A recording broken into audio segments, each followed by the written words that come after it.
Hai, Assalamualaikum warahmatullahi wabarakatuh. Kembali lagi dengan saya teman-teman di channel Muhammad Hafiz ya. Pada kesempatan video kali ini saya bakal share yaitu penurunan rumus Profesor Sir G. Taylor untuk menentukan besar energi suatu ledakan benda. Ya, jadi kita nanti coba turunkan persamaan beliau ya untuk menentukan ledakan suatu benda ya teman-teman ya. Kebetulan pada saat itu beliau menurunkan untuk menghitung ledakan energi dari bom atom Trinity ya. Nah, di sini saya sudah berikan gambar ya teman-teman. Di sini misalkan yang berwarna kuning ini adalah ledakan ya. Kemudian lingkaran ini adalah radius dari ledakan yang dihasilkan ya. Misalkan setelah berapa sekon ledakan ini menghasilkan efek berapa radius gitu ya dari sumber ledakan. Nah, itu berapa? Kemudian di sini ada yang namanya kerapatan udara ya berapa. Kemudian sini ada R2 ya sama seperti R1. Ketika T2 itu misalkan R2 ya. Nah, jadi kita akan coba tinjau tiga ini saja ya. T, R dan Rho serta E nanti untuk mencari energi dari ledakan suatu benda ya dengan bermodalkan tiga variabel ini ya. Dan tentunya ini kita nanti menggunakan analisis dimensional ya teman-teman ya. Untuk menghasilkan suatu persamaan yang bisa kita gunakan untuk memberikan informasi berapa besar energi yang dihasilkan. Oke teman-teman, di sini saya sudah berikan gambar di sini ya teman-teman ya. Yaitu sini ada energi, kemudian kerapatan udara, kemudian radius dan waktu. Nah, untuk mengetahui masing-masing dimensi daripada E, kemudian Rho, R, dan T, kita perlu bongkar dulu ya persamaannya. Kemudian kita baru masukkan dimensinya satu persatu. Nah, di sini kita sudah ketahui bahwa energi itu equal dengan massa dikali percepatan dikali dengan perubahan ya. Nah, massa itu apa? Satuan internasionalnya adalah kilogram. Nah, sedangkan kilogram dimensinya adalah M besar. Nah, kemudian A itu apa? A itu adalah percepatan ya, teman-teman. Percepatan itu adalah meter per sekon kuadrat atau meter sekon pangkat min 2. Nah, meter itu apa? Meter adalah jarak ya. Jarak itu apa namanya? Dimensinya. L ya, L. Nah, kemudian waktu itu adalah apa? Waktu adalah T ya, T besar. T pangkat minus 2. Dan S ini adalah jarak perubahan ya. Satuannya adalah meter. Meter itu apa? L ya. Nah, ini kita bisa langsung nanti ya jumlahkan L dengan L, jadi nanti L kuadrat ya. Kemudian di sini ada kerapatan udara, yaitu atau bisa kita bongkar persamaannya massa per volume. Nah, massa itu apa? Kilogram. Kilogram dimensinya adalah M besar. Sedangkan volume itu adalah meter kubik. Meter kubik itu bisa kita tuliskan L pangkat 3. Kemudian kita naikkan pangkatnya menjadi M besar kali L besar pangkat minus 3. Nah, kemudian di sini ada R. R itu apa? Satuan internasionalnya adalah meter. Meter itu dimensinya apa? L besar ya. Begitu juga dengan T. T itu adalah sekon. Sekon dimensinya adalah T besar. Oke. Di sini kita akan coba buat persamaan ya yang lebih gampang dulu ya. Jadi saya di sini langsung coba masukkan R. Kenapa harus R? Karena biar lebih mudah ya. Jadi nanti hasil akhir apa namanya? Dimensinya hanya L saja. Jadi di sini kita coba buat R itu adalah C ya teman-teman, harus menggunakan konstanta. Kenapa? Karena ini hanya analisis dimensional ya. Kita tidak tinjau perubahan terkecilnya. Jadi kita harus cantumkan selalu konstanta ya teman-teman ya. C, kemudian di sini ada energi ya. Energi kita pangkatkan A, kemudian dikalikan dengan kerapatan udara pangkat B, kemudian terakhir ini adalah ada D ya, B pangkat C.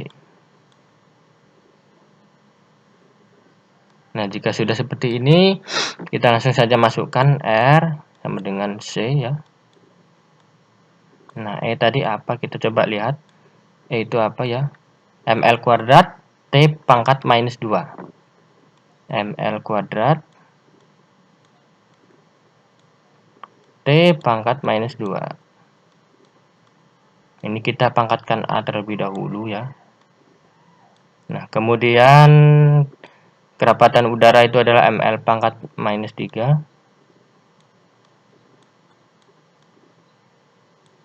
Pangkat B ya. Dan terakhir adalah T, itu T adalah T besar ya. T besar pangkat C. Nah, ini kita kalikan semua terhadap pangkatnya masing-masing ya teman-teman ya. Agar persamaannya lebih sederhana, nanti kita coba.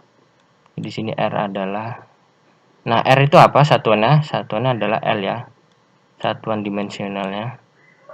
Jadi di sini kita, nah ini kita C-nya kita abaikan terlebih dahulu, kita langsung coba masukkan ini saja ya. Jadi di sini M pangkat A, kemudian L pangkat 2A ya. Saya zoom saja biar lebih mudah. Kemudian T pangkat minus 2A. Nah, kemudian yang ini adalah M pangkat B ya. Kemudian L pangkat minus 3B. Dan terakhir adalah T pangkat C. Nah, ini semua kita bisa sederhanakan teman-teman. Kita bisa kumpulkan masing-masing variabel M, kemudian T dan L ya. Dan L. Itu kita bisa coba kumpulkan. Jadi di sini adalah L sama dengan, nah ini M dengan M ini ya, kan bisa M pangkat A kali dengan M pangkat B. Jadi di sini adalah M pangkat A plus B ya. M pangkat A plus B. Kemudian L ya. L dengan L. L pangkat 2A minus 3B. Saya anggap teman-teman sudah paham ya aturan penjumlahan pada pangkat ya. Minus 3B ya. Sini.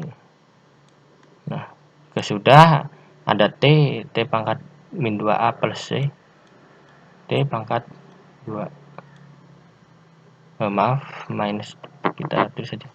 C minus 2A ya. Oke, ini sudah. Nah, sekarang coba kita perhatikan bahwa di sini hasil akhirnya adalah harus L pangkat 1. Nah, sedangkan di sini masih ada M, L, dan T. Caranya bagaimana supaya hanya menghasilkan L? Tentu ini harus pangkat 0 semua ya yang di sini ya. Ini pangkat 0, ini pangkat 0. Nah, yang di sinilah harus pangkat 1. Jadi kita hanya fokus dulu di sini ya pangkatnya ya. Nah, fokus pangkatnya. Di sini kita ada A plus B ya. Sama dengan 0. Kenapa 0? Agar menghasilkan nilai 1 ya. Jadi kan ini L ini sebenarnya 1 dikali 1 dikali L ya teman-teman ya. Nah, ini baru pangkat 1 supaya L-nya tidak hilang. Di sini adalah 2A minus 3B sama dengan 1 ya. Dan terakhir ini adalah C pangkat minus 2A sama dengan 0. Nah, ini kita bisa langsung substitusikan di sini ya. Berarti di sini adalah A pangkat A sama dengan minus B. Nah, ini kita bisa masukkan ke sini ya. Berarti nanti di sini adalah 2 dalam kurung minus B ya. Kemudian minus 3B minus 3B sama dengan 1. Nah, di sini minus 2B minus 3B sama dengan berapa teman-teman? Minus 5B ya. Langsung saja ya, supaya tidak kelamaan. Minus 5B sama dengan 1. Nah, B di sini adalah minus 1/5. Nah, B adalah minus 1/5. Kita substitusikan ke sini. Jadi, A adalah positif 1/5. Nah, kita sudah ketemu duanya ini, dua variabel A dan B. Kemudian kita cari variabel C. C adalah 2 kali A. Ya, kita pindah ruaskan sini ya. Jadi, C sama dengan 2A. A-nya adalah 1/5, berarti di sini C adalah 2/5. Nah, jika sudah seperti ini, maka kita langsung saja masukkan ya nilainya ini ya. Kita buat di samping saja ya.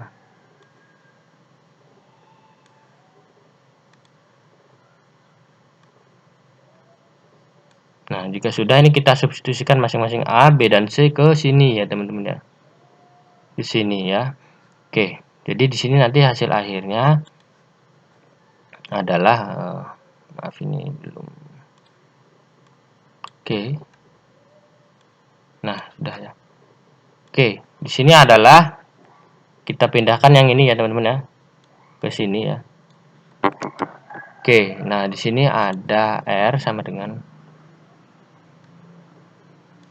sini adalah R sama dengan saya pakai C terlebih dahulu. R sama dengan C pangkat E. Nah, A-nya tadi berapa teman-teman? Saya tulis ulang saja ya.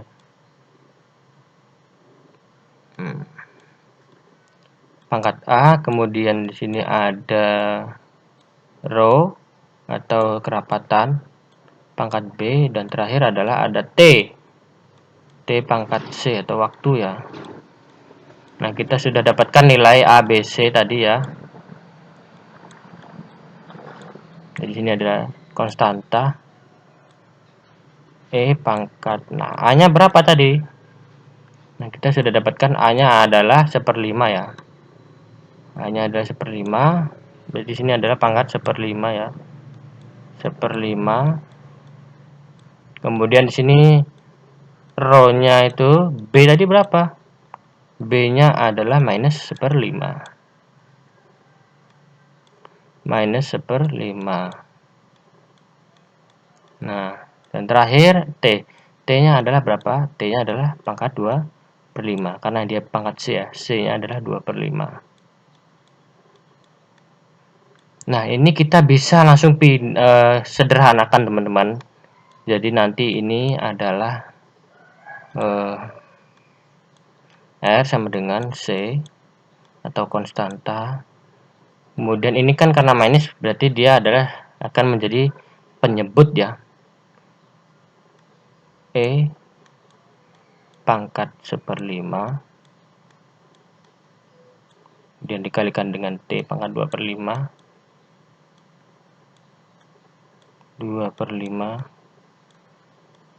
per Q pangkat 1/5. Nah, ini kita bisa lebih sederhanakan ya.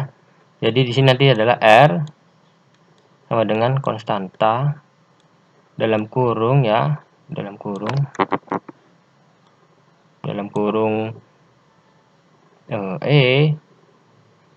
E dikalikan dengan T kuadrat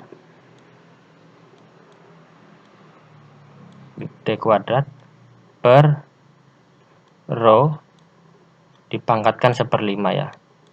Ini hanya penyederhanaan pangkat saja teman-teman. Kalau kita pangkatkan kembali nanti hasilnya sama seperti di atas ya. Nah, supaya kita ini pangkat 1/5-nya juga hilang, maka kini kita harus pangkatkan 5 ya, supaya ini hilang pangkat 1/5-nya. Jadi di sini nanti adalah R pangkat 5 sama dengan C dikali dengan E T kuadrat ya per row. Nah, ini kita sudah hampir selesai. Saatnya kita hanya coba cari E. Untuk mencari E kita bisa langsung saja ini ya aturan silang ya. Jadi di sini nanti apa namanya? Di sini adalah E sama dengan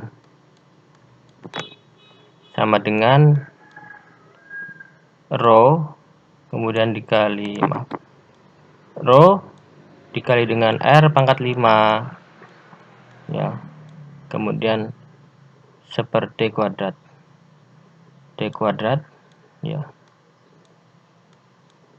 T kuadrat dikalikan dengan C ya.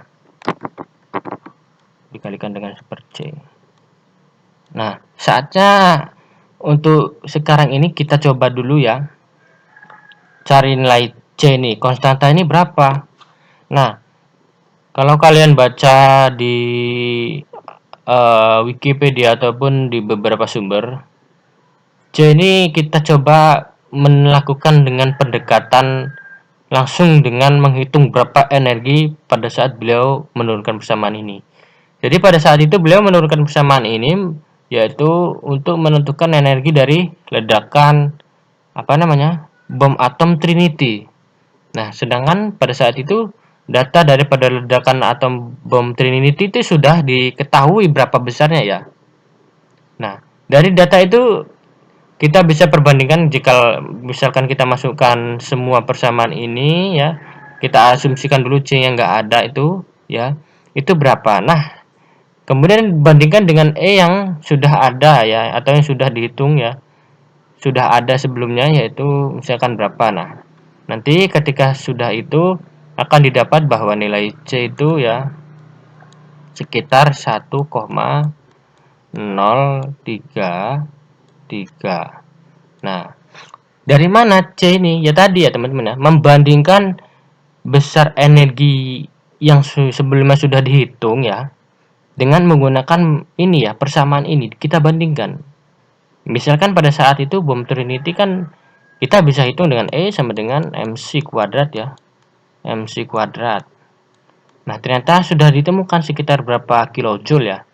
Nah, sedangkan kalau menggunakan ini berapa? Nah, ternyata misalkan ada selisih dikit. Nah, selisih itunya yang kita gunakan untuk mencari konstanta ini.